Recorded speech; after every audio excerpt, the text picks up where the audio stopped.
We were told today by the parents of 2 babies who died in Portlaoise that the HSE management is clearly incapable, cannot be trusted, that information was deliberately suppressed, and that known red flags were suppressed. And it goes on, and it's absolutely apparent from the HIQA report, its contents and the evidence this morning, that there are massive failings at all levels, national, regional and local.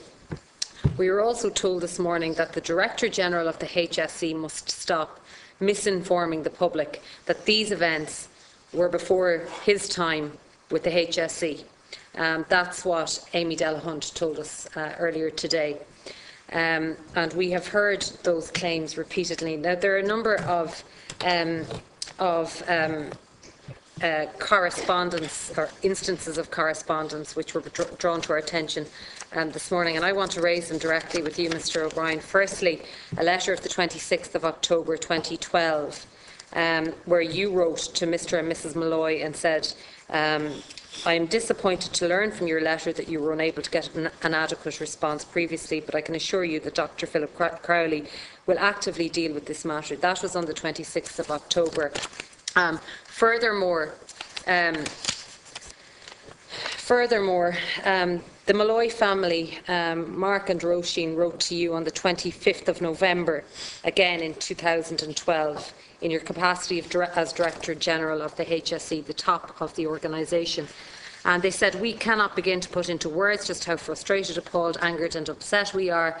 It's a lengthy correspondence. They went on to say, we are not the only family whose baby has died in worrisome circumstances in the hospital in recent years, yet there seems to be a blatant ignoring of this hospital's obligations in relation to having these deaths investigated.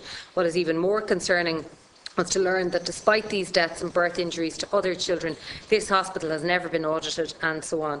They actually implored you and appealed to you as Director General of the HSE to act to ensure that no other family would suffer and continue to suffer the way they had at the hands of the HSE.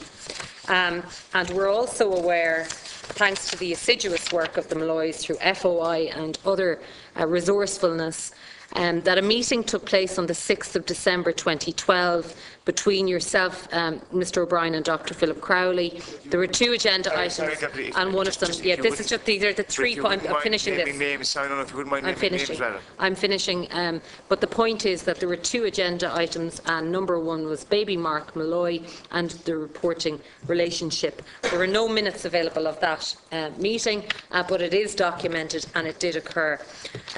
And what I would like to know, I suppose, Mr O'Brien, is how you can say that you are not responsible, that you weren't there, that you had nothing to do with it, when we know that other deaths occurred in 2013 after these appeals by the Malloys directly to you as Director General of the HSE. How can you say that you are not responsible, and how can you not feel in any way accountable for these occurrences? I can't comprehend how you could suggest that you're not responsible, given that you were directly written to on a number of occasions, that you attended meetings where this issue was addressed and nothing happened.